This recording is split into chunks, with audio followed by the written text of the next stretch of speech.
JP, owner of SBC, record-holding powerlifter. We got Manager Mike over here. Manager Mike is present. Yes, sir. I have some serious questions, of course, for you, but let's get started with some fun stuff. Sure. I like fun stuff. Yeah. So I got a few questions I was going to run by you. So if you had to eat one food the rest of your life, what would it be? One food for the rest of my life. I would say the easiest thing to eat over and over, because my first thought is Caddyshack pizza. It's my favorite pizza in town. Okay. It's St. Louis style, thin crust, dive bar, old Italian family. That kind of place. That pizza is my favorite. But I'd say if I was eating something every day, it'd probably have to be ribeye and potatoes. There you go. And asparagus maybe. That's what's up. That meal I feel like you could eat at unlimited amounts of time. Sure. Or you can still be jacked too. Yeah, exactly. And or fried rice. All right. I make 200 different kinds of fried rice. Whatever's in the fridge, you just throw it in a thing, and it's pretty easy to eat that every day too. Right on. Yeah, I'm a robot, dude. I eat the same thing every day, pretty much. Not necessarily because I like it, because that's what I know. If I was a not robot making casseroles and I had any discipline like that, I would look like Mike. And the reason I don't is because I don't. I never had the most discipline in that. I grew up fat my whole life, and was just kind of your typical chubby kid growing up. And then when I was 12, somebody introduced me to the gym. My parents took me to a place called Popeyes, which was a local bodybuilding gym in Topeka where I grew up. Okay. And it was owned by a guy named Keith Hertling, who was a bodybuilder from Jersey. And he and I actually ended up playing football at the same college. Huh. But I started going there when I was 12, and this trainer, Kirk, I think they paid him for 2 weeks, and he showed me how to use the machines. And he said, you can use these at 12. And I walked to the gym from my house a couple blocks, almost every day, and used the machines for an hour or two, and took 5 BCAA pills. They had BCAA pills back then that you took, and I thought they were the most powerful thing, and they were nothing but. So you got the placebo effect from amino acids. Huh? Yes, and then when I turned 14, they allowed me to go into the free weight room. Now I was a young kid. I was June birthday, so I turned 14 right before I went into high school, and so when you turned 14, you could lift free weights. So I lifted free weights. And then, immediately, day one, I was at a 225 bench.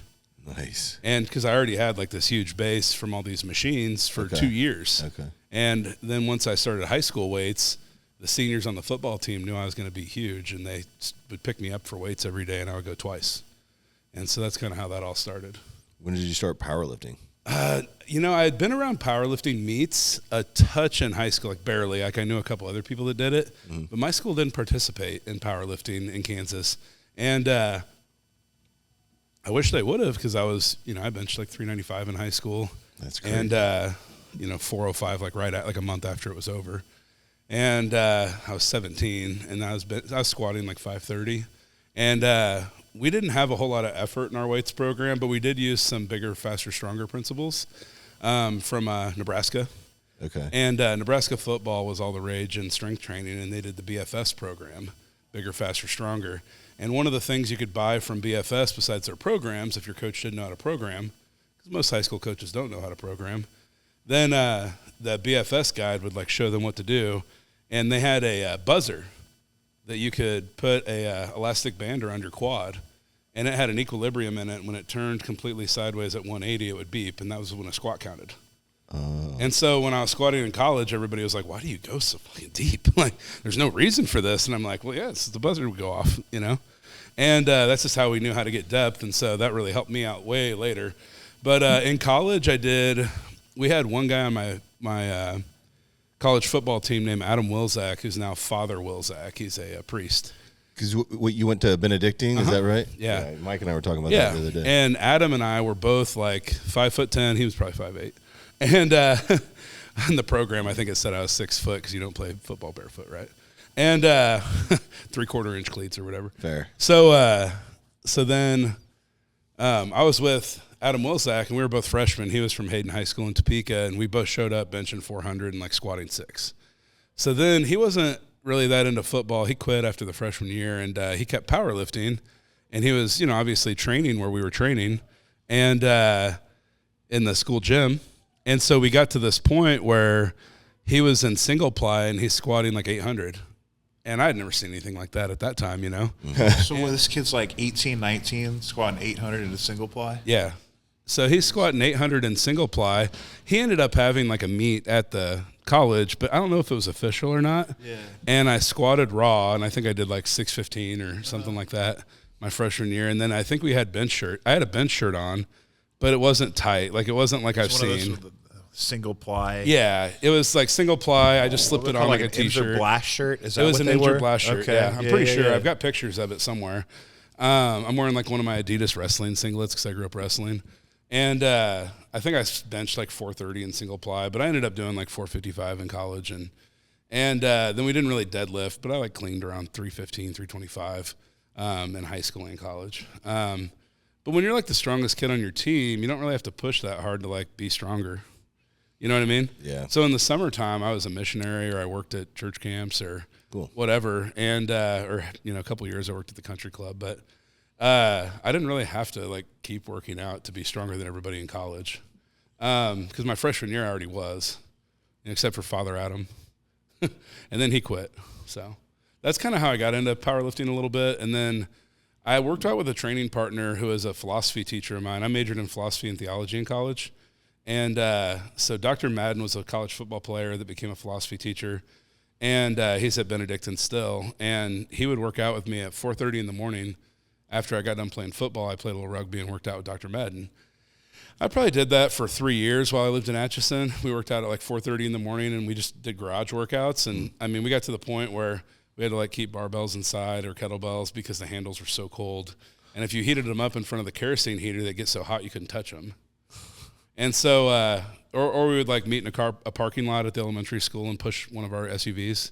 That would like be the workout that day. That's awesome. And we did stupid stuff like deck of cards training. Like I remember I did my first strongman meet, like officially, I think in like 2000, maybe like 9 or 8.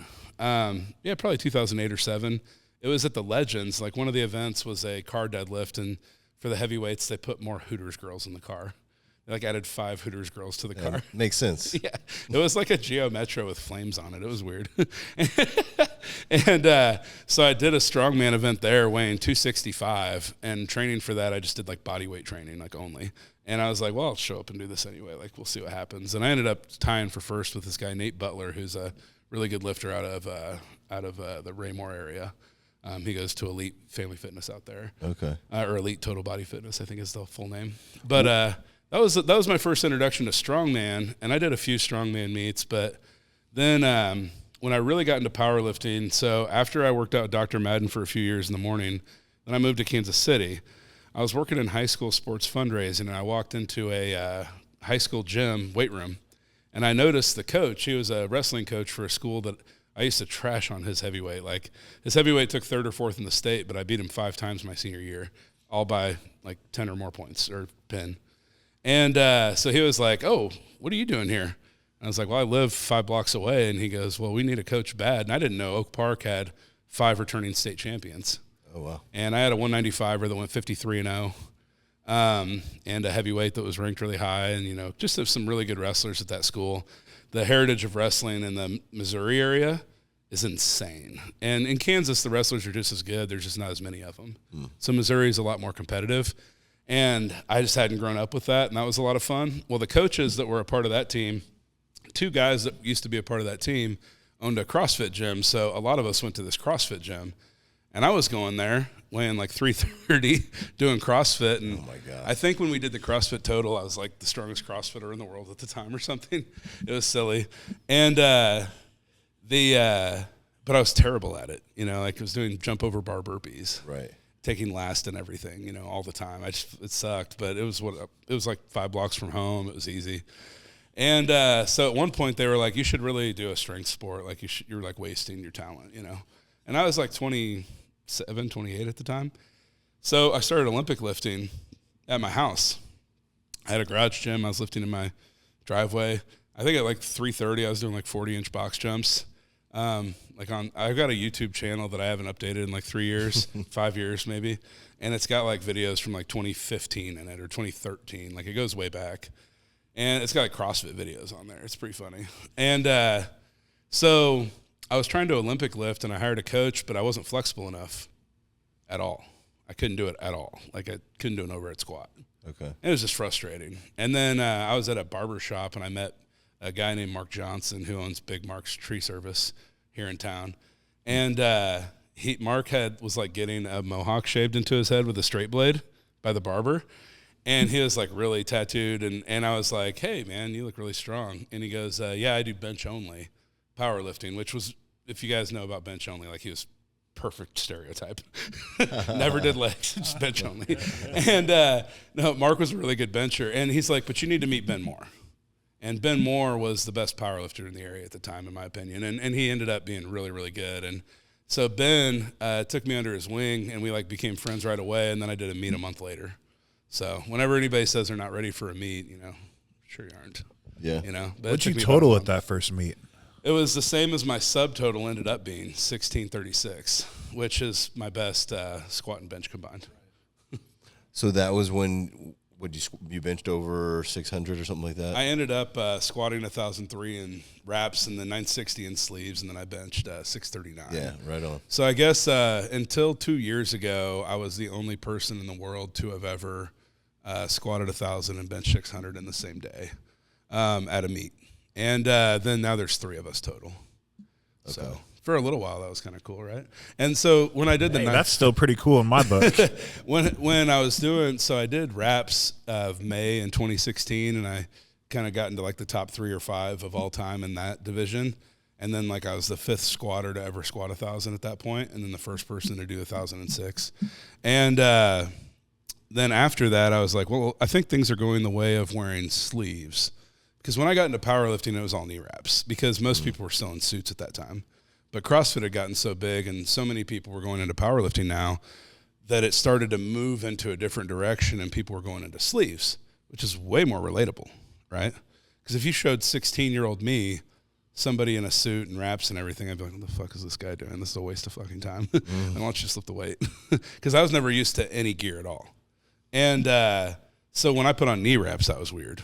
But that's what everybody was doing. So immediately got into it and ended up at 1,003. Then I'm like, well, I think the competition's going to go to sleeves. So then I went into sleeves, and there was a record held by Don Reinhout from like 1978 or something. And it was like one of the older records for all-time world records. Like it was one that just hadn't been set in a long time. And that was a super heavyweight all-time world record in sleeves. So that had been there for like 30-plus years. And then in the same year, Josh Morris broke the record once or twice. I broke it from him. And then Ray Williams took it from me 2 hours after I said it in Atlanta while I was in Wichita. And then I tried to re-break it, a month later, and I missed by 1 lift on my last deadlift I dropped. So I went like 8 for 9 and missed 1 lift, and then I didn't get to reset the record. What's the difference you feel between the wraps and the sleeves? So there's a big difference. So in sleeves, I'm still like 6th or 7th of all time, right? Okay. I think my squat's like, I don't know, 4th or 5th or something like that.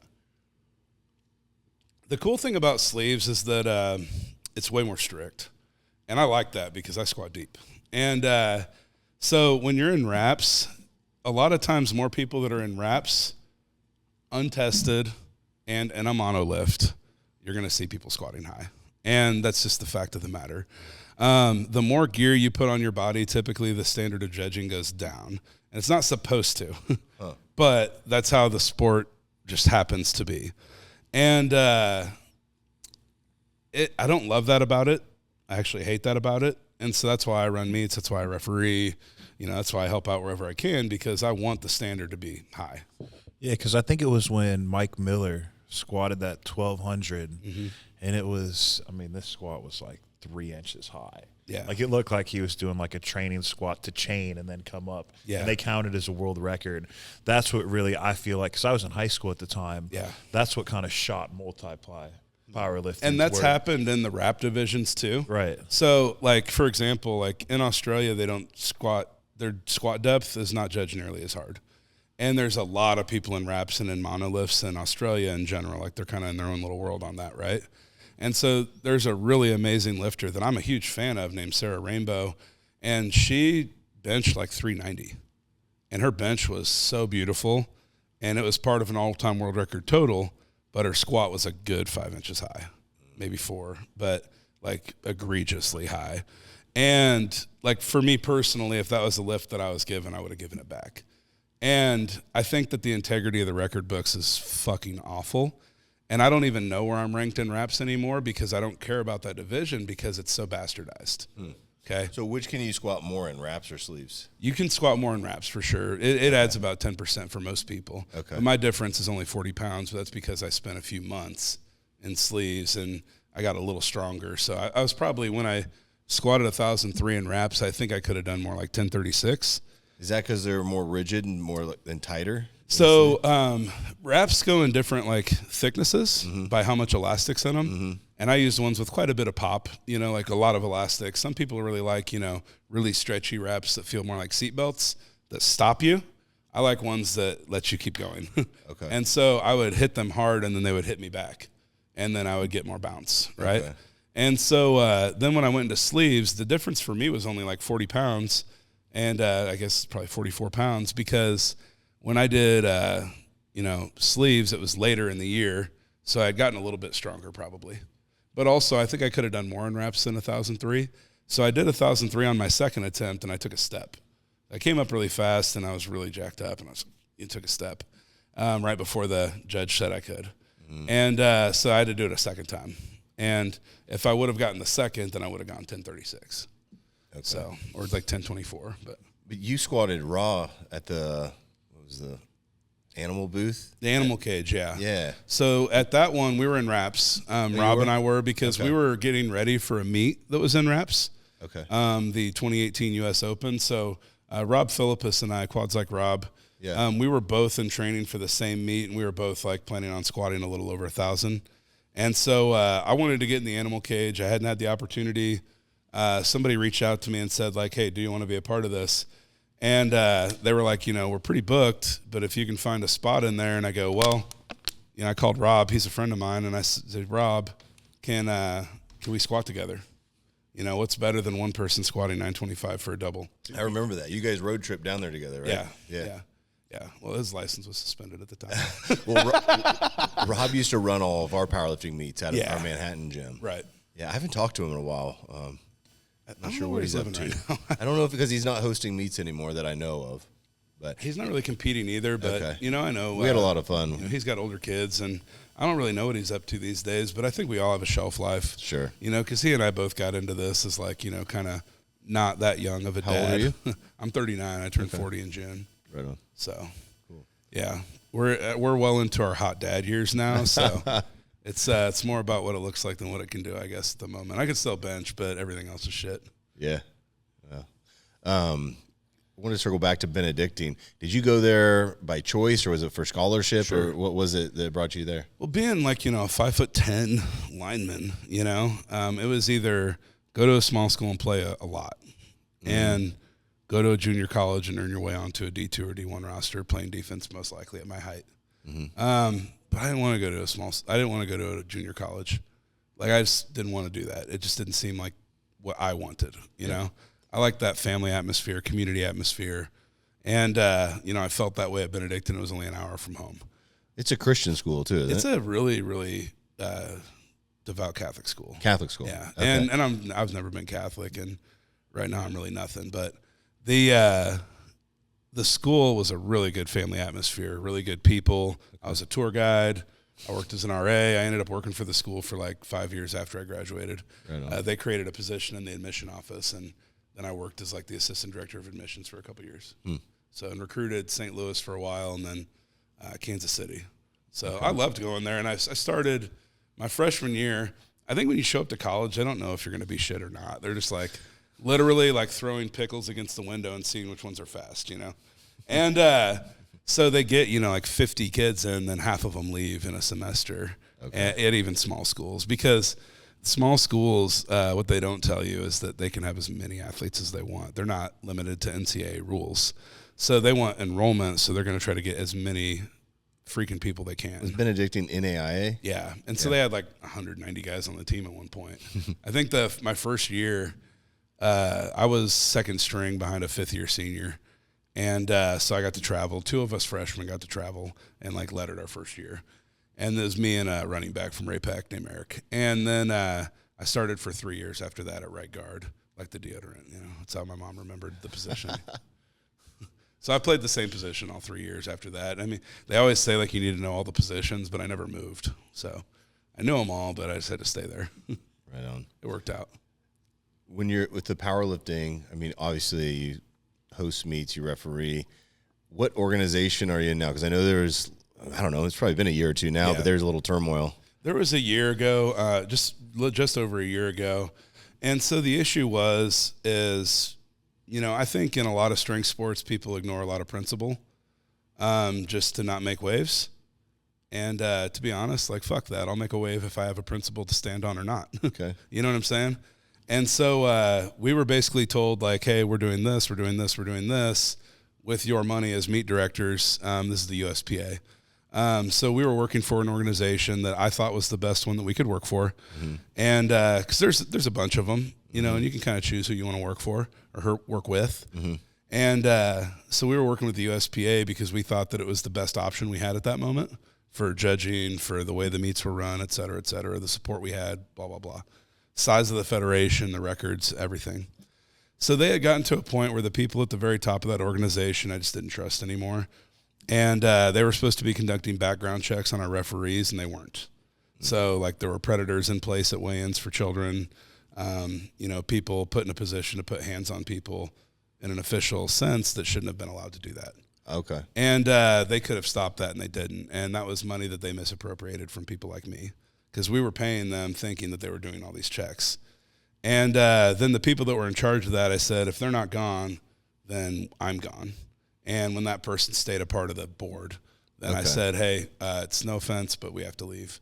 And they helped me out with a lot of things in my career, and they were really supportive for a lot of years.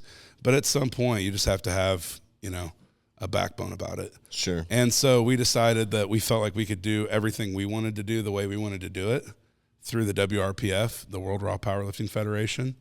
And I say that with, like, knowing some things that nobody else knows, because that could change too. It won't change what organization I work with, but the name could change.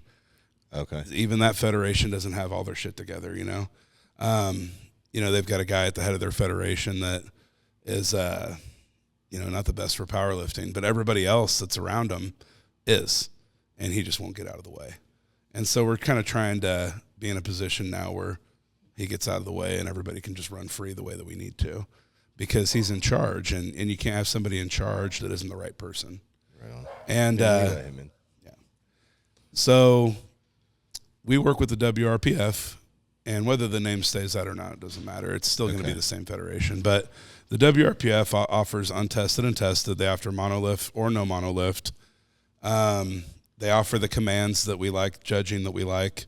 They didn't have the best judging for a little while, but then when they basically absorbed a ton of the USPA when we left, and so they got an influx of energy, judging, et cetera, where now they're a pretty good federation. So they're recognized now as, like, I would say one of the top 3 federations in the nation, when they were, really far behind at one point, when they started. And now it's going pretty good for them. So I'm pretty happy where I'm at.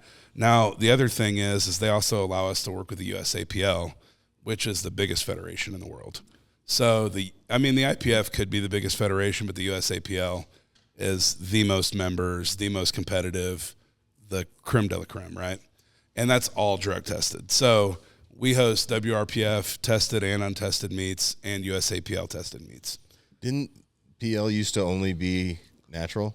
So USAPL still is. Oh, it is. It's only drug tested. Okay. Yeah. Okay. Yeah. Right on. Yeah. You can't really say natural. You have to say drug tested because a lot of people get popped, Okay. Not necessarily a lot, but, more than 0. I got you. So you can't say it's natural or drug free like they like to say, but it's drug tested. And what are the organizations that are squatting out of the monos? There's a lot of small ones. Okay. Like the, US, the WRPF uses a mono if you want. So, like, I host like 6 or 7 meets a year, and only one of them uses a mono. Yeah. What do you like squatting out of a mono, or what do you think? So I've always squatted out of a mono, but I walk out. That's like Rob. He does the same thing. He's like, yeah, when I train, I squat out mono, but I walk out. I don't like using the mono personally. And not many people do because not many people have access to them. Okay. And if they do have access to them, they're scared of them. Yeah. Nobody uses your mono except the guys that know how to use it. You know, I like it because I have no range of motion in my shoulders, Mm-hmm. so I can adjust the arms and get my hands where they need to be. If I'm in a standard rack, like I cannot get my hands in there. Well, and our combo racks do that too. So okay. So that's nice. At SBC, we have 8 racks that do that and 3 monos that do that. Right. Yeah, if you're a power lifter in Kansas City, SBC is where it's at. That was my goal. That's where I'd be training for sure. So, and the difference between, let's talk about the poll.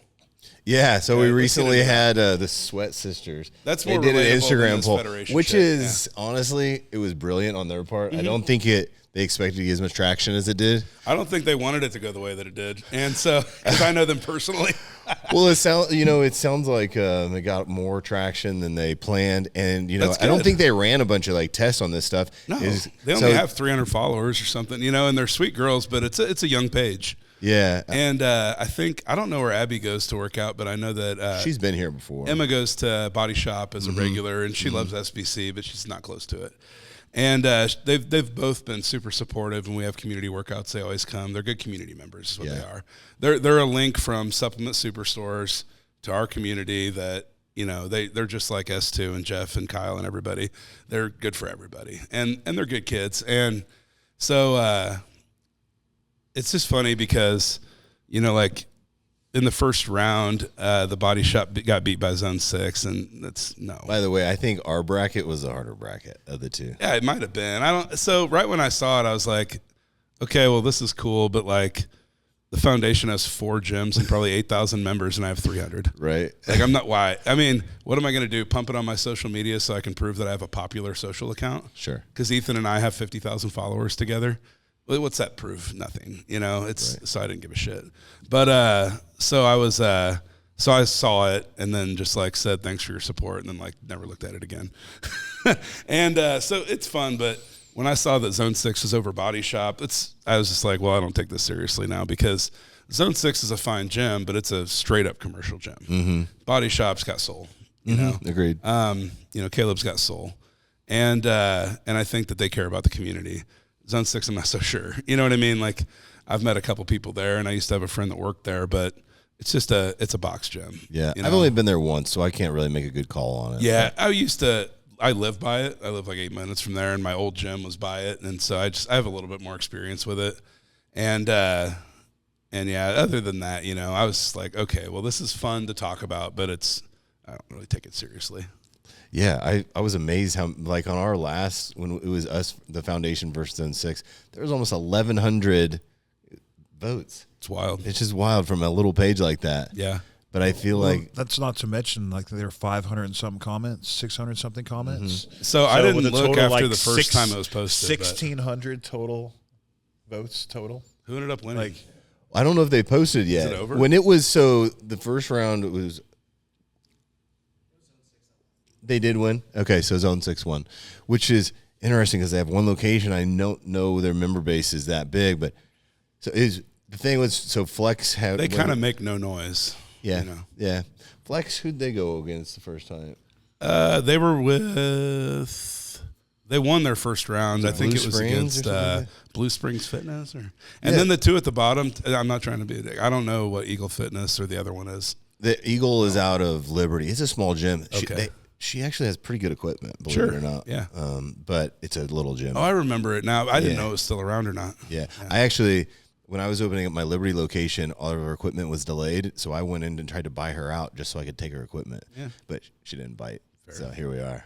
But man, the thing is with Flex, their first round and our first round, there was like 201 comments on ours and 202 comments on theirs. So I was like, this is going to be a great head to head. And I think everybody wanted to see the foundation go against Flex. Yeah. Jason May and I used to be training partners back in the day. Yeah. We don't really communicate that much Sure. anymir. But Jason and I played football against each other in Is that college. right? Yeah, he played at Mo Valley on D-line, and I played O-line. And we were both really good. We had a fun time. cool. I think we were both All-Americans. Well, I thought that would have been an awesome matchup to see who go, because we both have really loyal fan bases. Sure. You know what I mean? Different gyms, Yeah. but still like really loyal fan I bases. just didn't want to put any work into like getting people involved. I was busy enough this week. I didn't. Yeah, I thought I about had like 3 baseball games and 2 practices last week and a Rubik's Cube competition. I was like, I don't have time for this today. a Rubik's Cube competition. My son competes in Rubik's Cubes. He's smart. Okay. Both of them are.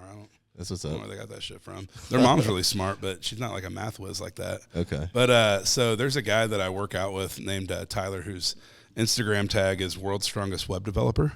And it's the longest name, so whenever you tag him in a video, you have to like shrink it way down because it fucks up all the spacing, you know? And so Tyler, he had these 2 Rubik's Cubes in the gym, and he has like 50 of them at home on his desk. He's a web developer and a designer. And so he had 2 Rubik's Cubes sitting out, and my son's little brain, the way it works, he's 11, and he saw it, and Jack goes, what's that? And it was all mixed up, and I go, that's a Rubik's Cube. It's a puzzle. And you can make it so that each side is one color, but you have to learn how to solve it. There's algorithms and stuff. I said, take it home, because I've never solved one. So take it home, look on YouTube, and I bet you'll solve it. And 2 weeks later, he could do it in like a minute and a half. And then like a week later, he was doing it on a hoverboard in a minute. And then he's doing it underwater in a hot tub. And then he's in competitions, and now he can do a 3x3 in 19 seconds. Jeez. And the 2x2 in, I don't think I can do it, seconds. period. Yeah, I don't think and I've ever solved a Rubik's Cube. he did one-handed in like a minute. How about those guys that do it behind their back? Yeah, he Like, could do it. How because does he doesn't have that to look work? at Like it. they just feel it? Like they get an idea of They how do many it turns? blindfolded. Yeah.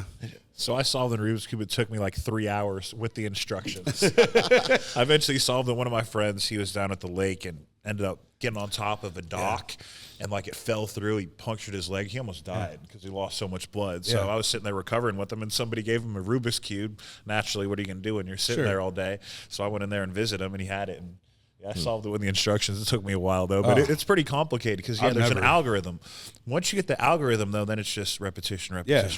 But, like, figuring that out it's difficult at first. I guess I'm too impatient. My son I think has I've messed tried with to it once. I show was like, me, that's and it. I was like, that's fine. You can be the one that's good at this. That's what's up.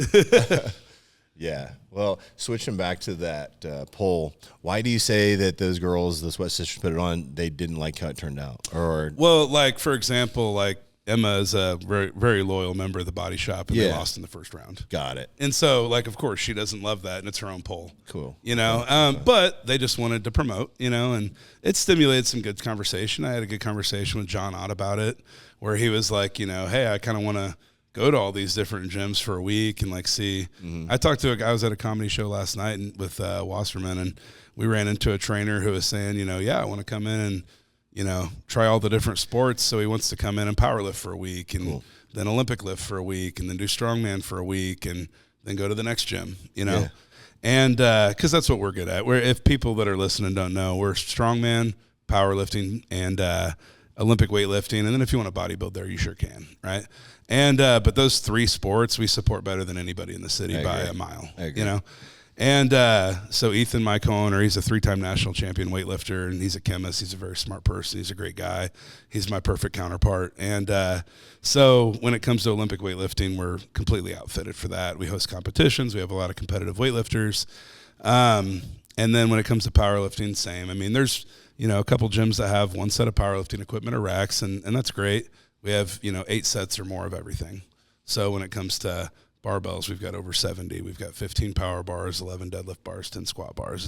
It's egregious. It's wild. Like 8 sets of kilos, you know? And that's just for that sport. And then for strongman, we've got sandbags up to 400 pounds, stones up to 450, you know, logs, all that shit. And the cool thing about that is, though, is like everybody always thinks like they can't come to our gym until they don't suck. And it's like, no, the way you get to not suck is by coming here. Yeah. You know, that's way faster. And so, you know, I was having a conversation with a 22-year-old that came in to tour one day, and he was getting there before me on a Sunday, and he goes in and he starts squatting, and he's squatting next to Hunter Henderson. And he's squatting next to another guy doing 700, and he's squatting next to another guy. And then I get there, and I start talking to him, and I'm like, well, do you want to sign your paperwork or whatever? And he goes, you know, I think I want to spend another year at Genesis. I don't think I'm ready to be here. And I said, well, let me just take the time to tell you right now, son, that the reason you don't feel that way is the same reason you're going to feel that way about a woman. You're going to feel that way about a job, that you don't deserve it. You're going to feel that way about your pay in the future. You're going to feel that way about a lot of things. It's not just going to be this gym. So I'm just telling you right now, feel free to take a chance on yourself. Sure. And do something a little bit bold, because this is going to be a microcosm of the rest of your life. Yeah, dude. And I've never seen him since. No shit.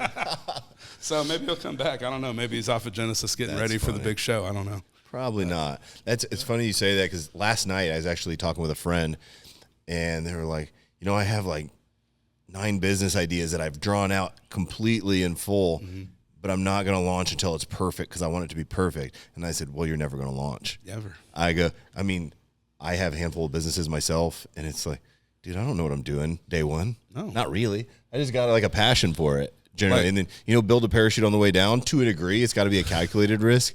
But if you're waiting for perfection, whether it's a business or powerlifting, like you're never going to do it. You're never going to launch it for the most part. Maybe there's some outliers to that, but yeah, you get in there and you get better and then you learn and then you evolve. It's a process. Well, that's why it's beautifully miserable and never done.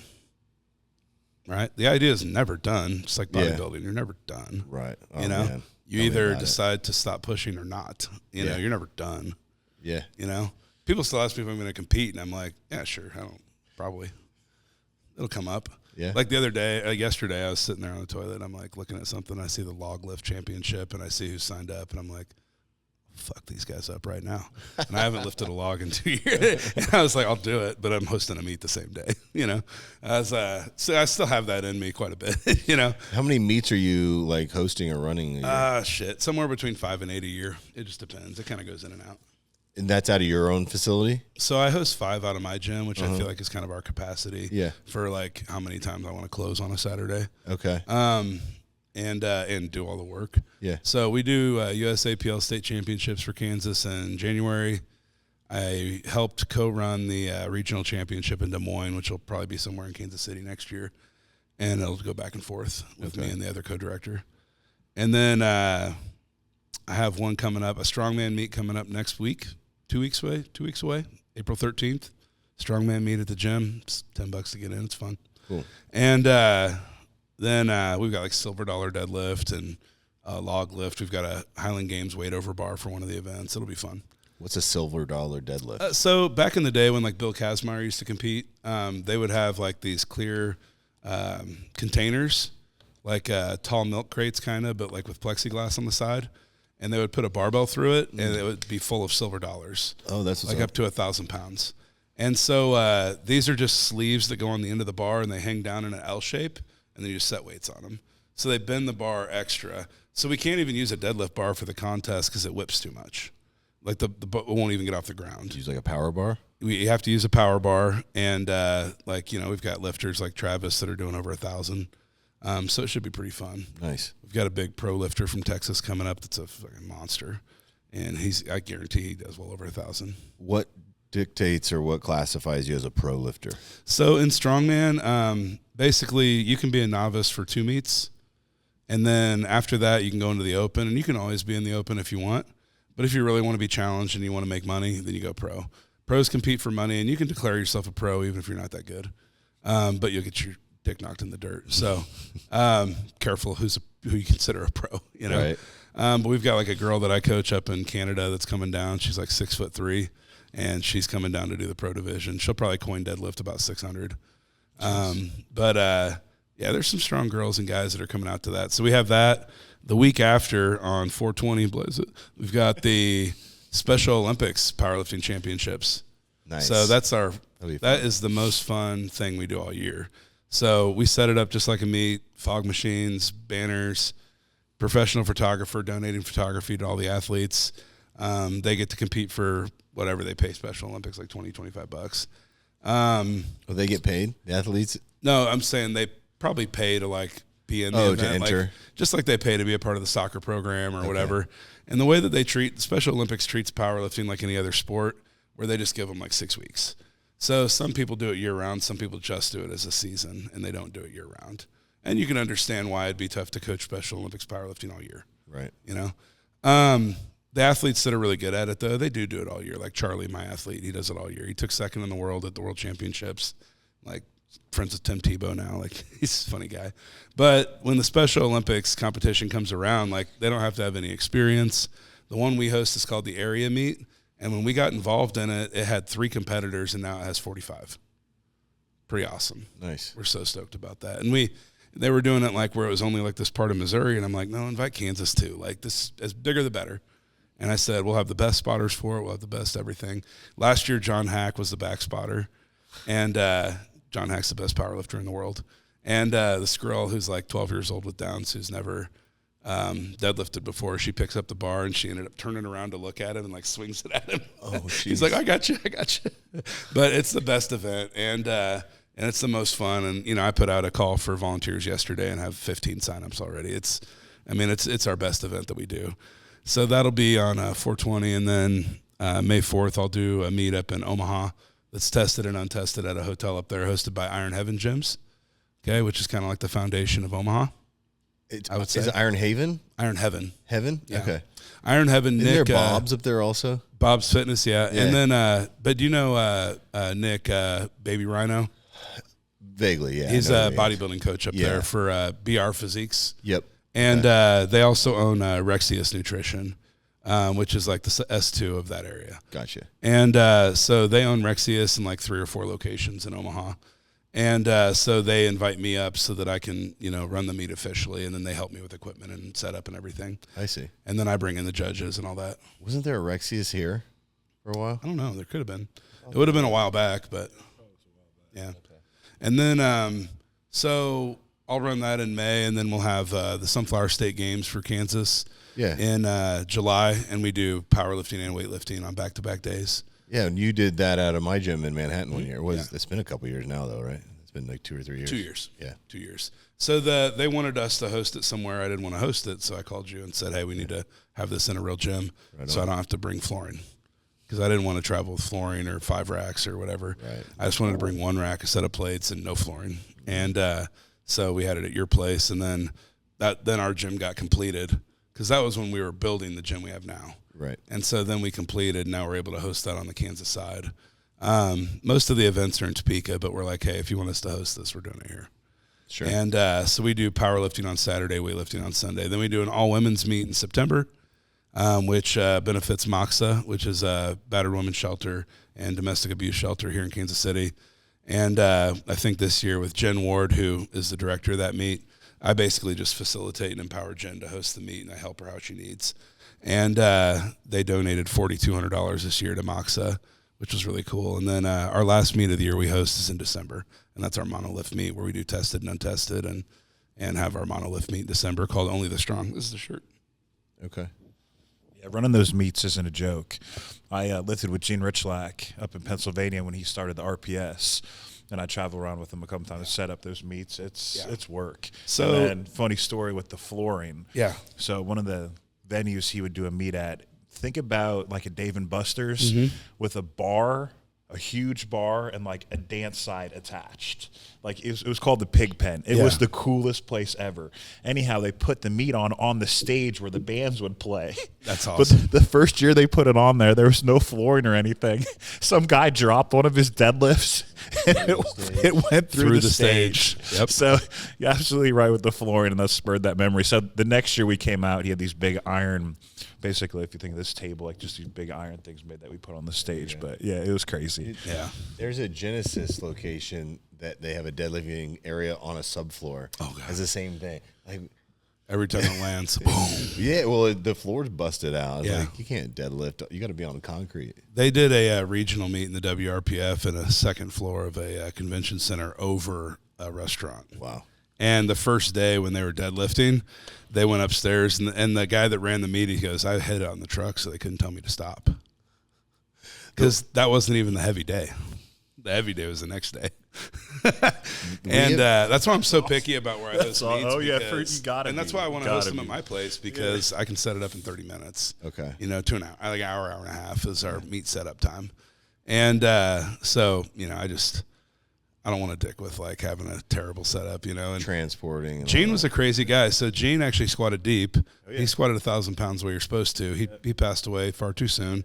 But there's a lot of – so Gene's a great representation of why powerlifting federations are weird, because he wouldn't use kilos. He wanted to use his neon green plates from York that he had calibrated himself. But he like was so stuck in the past that he couldn't progress forward. And in his rule book, it literally said, and I don't disagree with this, but it's a weird thing to put in your rule book. It said, if you abuse dogs, you're not allowed here. basically, because he was a big advocate for pit bulls. Oh, for sure. And so in the rule book, it said if you're a convicted animal abuser, you're not welcome in this federation. I need to add that to the gym waiver here. Isn't that funny? It was just it's such a funny thing just to have in the powerlifting rule book, though, right? It was, but that's powerlifting, man. That's why it's weird. Yeah, outside of powerlifting, Gene was huge with those rescue dogs. Yes. Like we'd have at least 5 or 6 pit bulls show up to the gym every time we were lifting there. Yeah. So it was kind of cool. It was kind of cool to see him like that passionate. Oh, about he's something. into it. So, he was far into it. Yeah. But yeah, powerlifting people are wild, man. See, that's the thing though, is everybody gets upset and then they start their own federation or whatever, and that's how it happens. But it is what it is. Yeah. I don't know. 'Cause I've done some powerlifting, but I was mainly in bodybuilding. But I would think for the most part, guys just want to go where the competition is, right? Yeah, the ones at the top do, but that's the key. The ones at the top, because a lot of them that get into it just want their first place trophy. Okay. So the thing that sucks about it is the ones at the top do. However, you also see people cherry pick and then do. So I mean, I did a meetup in Iowa at the UPA. And the UPA is fine. There's nothing wrong with the UPA, but it is a tiny federation that's very regional. And, the director's a little bit polarizing to some people. He's had some history that we don't need to talk about. And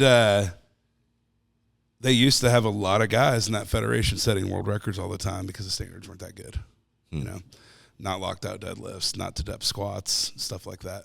And so, people just stopped paying attention to that shit. And then, we'll see. I've seen probably in the last year, I don't know, like 4 or 5 all-time world records just weren't that good. Yeah. And but people know that, and I just don't care anymore. It's it's you can only fight that shit so much, and the way that I fight that is just by judging good, having good federations, trying to judge good squats. And we hosted pro meets for a little while. We did a couple of them, but it's not something I want to do anymore. It's tough to host things at the top level. Dude, we would have like 77 lifters that were like top 20 in the world sign up, and 35 showed, less than half. Really? Because, they see other people training. They know they're not going to win. They sign up for this knowing it's going to cost, $1,000 to get there and have a hotel and whatnot, and they might not have a sponsor to help them with that, or they might. But people back out a lot, and the pros back out way more than the intermediates. Injuries happen way more often with the pros. I say pros, I just mean high level, top 20 in the world. But hosting those meets is tough because you're responsible for collecting, I raised $35,000, but my goal was 50. And, I just got to the point where, I fucking hated advertising and trying to ask for sponsorships so much that I just didn't want to do it anymore because it was a letdown, and it sucked. It ruined a couple relationships for me. Okay. And, I don't love that about it. And then the lifters didn't show up the way that they could have. Now, the ones that showed up showed out. Like one year we had 12 all-time world records in one meet, That's crazy. And, hell yeah, that's fun. And they were judged pretty well, Occasionally you let one go, but I feel pretty confident about the way that we've tried to do things here. So, nice. Yeah. Right on. So let's wrap with a fun question. Mm-hmm. Maybe two. If you could choose one superpower, but it had to be pretty well useless, what superpower would it be? Pretty useless superpower. Wow. I Googled that, so. Yeah? Well, do you have one that's like an example of a useless superpower? A useless superpower? No, maybe we can collectively figure this out. I just Googled it. I was like, I'm going to have some fun questions. I think figuring that out's a lot hard because every superpower could be used for some type of value. Yeah. I'm thinking of maybe be able to independently beat per minute, like be able to drum, which isn't necessarily useless, but it's not a superpower. Okay. You know what I'm saying? Mm-hmm. Like I've been watching a lot of drummers. Like I get stoned and scrolling TikTok, and I'm watching these drummers go nuts, right? So I'm watching like Danny Carey from Tool for like a half hour, and then I'm watching that, guy from, Latin America or Spain or whatever, the really, really amazing guy right now that's just nutty. He's playing Slipknot with one hand, and while I watch that, I'm just like, I wish I could do that so bad. Because I played drums growing up, but not good like that or anything, right. And so when I see that, I'm like, that would be awesome. If I could just like pick up an instrument and play, Okay. Okay. Yeah, So now I'm not saving a life unless they were just depressed and needed to hear something pretty. But so how about that? There you go. Pick That's up any perfect. instrument and play it. That's excellent. There you go. Right on. Yeah. Okay. Last one. Now you guys have to think about that. You don't have to say it today, but I want to know yours. You want to know mine? Your useless superpowers. Oh, here's another one. Eat without getting fat. I look like Mike. There you go. Okay, that's another one. I need that superpower. Right on. Yeah. If you were going to write your autobiography, what would the title be? That's good. Let's see here.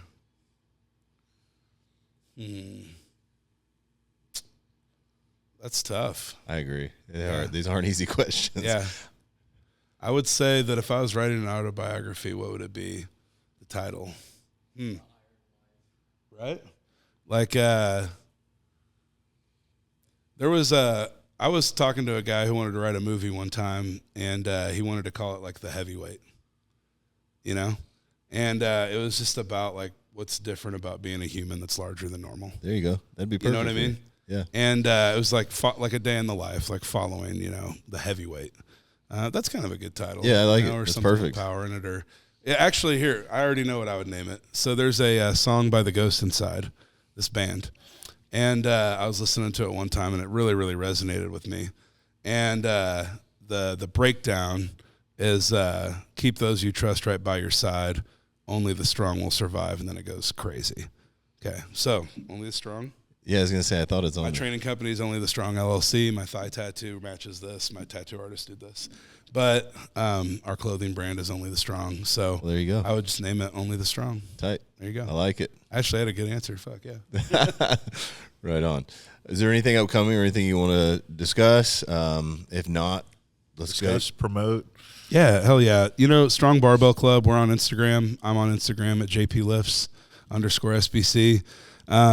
We're a community-based gym. The first thing I want to say to anybody that thinks that they won't feel welcome or thinks that they won't feel like they belong or thinks that it's too strong of a gym for them or too competitive or whatever, stop being such a wuss about it. Just show up. Feel free to come and lift. Like when you show up, usually there's like a kid on the couch watching a cartoon. There's a 22-pound Boston Terrier that's afraid of the world and me like ready to greet you with a smile. So feel free to come check it out. Like, don't know that it's not just for the studs of the city. It's for everybody to feel comfortable and go there and have a good time. And I think that's the biggest misconception about it because we've got a 65-year-old member that's out with his friends and he's saying, oh, yeah, I go to Strong Barbell Club. My daughter brought me there. And his friends are like, wow, you go to Strong Barbell Club, like with JP and those guys? And he's like, yeah, it's nice. And they just don't expect that it's a place where they would like be welcome. Right. And that's the biggest misconception about it. Like the quickest way from point A to point B is a straight line. If you want to be good at bodybuilding, don't talk to some dipshit 22-year-old out there that just got on his first cycle of hard gaining. Okay? Talk to Mike. Don't be scared of the big guy. Sure. Be welcomed by him because if you're getting his knowledge, you're getting the knowledge. If you're talking to this other guy, you're just finding out together. Right. Okay? That's not fast. Yeah, I mean, we had the same stigma when I opened up the first gym in Manhattan. Yeah. But You've softened that over time. But yeah, or like you got to play to local demographic to a degree, but Yeah. I'm sure you're of the same opinion. Once the people come through for one or two visits, they feel completely different about it rather than the assumptions made prior to going, right? Yeah, I told a girl the other day she was coming from another gym, but she was powerlifting. And the first time she came, because it's the gym she was at had one deadlift platform, it was being taken by kids for an hour and a half, 2 hours. And so she came to our gym. Disarm goblins. She came to our gym because we have 6 deadlift platforms and 6 Olympic platforms. Because there's you never have to wait really. And there's 300 members compared to a couple thousand, And so she had visited like 3 times in 1 week.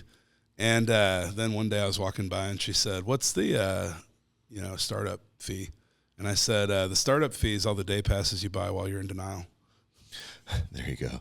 Nice. That's pretty straightforward, man. I That's was true. like, well, It's at true. first I go, there is no startup fee. And then I turned back around and I said, actually, Yeah. it's the last 4 day passes you buy. I see that here too occasionally. Which is For like a 4 month of months. So it was training, by day pass. Like, you could have had a year membership by now. Yeah. You're like, hey, man, you're just wasting your time here. Yeah. Right on. JP Price. Appreciate you, dude. Hey, thanks for having me. Feel free to come out to SBC. I think that, like we talked about that poll, man, there's so many good gyms around here. Yeah. And there's so many cities you go to where the gyms aren't good. Sure. Like in Kansas City, guys, we are fucking spoiled. Well, in the last like 4 years, it's evolved like mad. We have one of the best bodybuilding gyms in the Midwest. We have one of the best chains in the Midwest. We have the best powerlifting gym in the Midwest. Like, there are good gyms here. Man, we're lucky. Yeah. So that we get to have that conversation is really nice. Yeah. Get a membership at all of them. Yeah. Thanks for having me out, man. Yeah, get a membership at all of them, guys. Thanks, buddy. Thanks, Michael.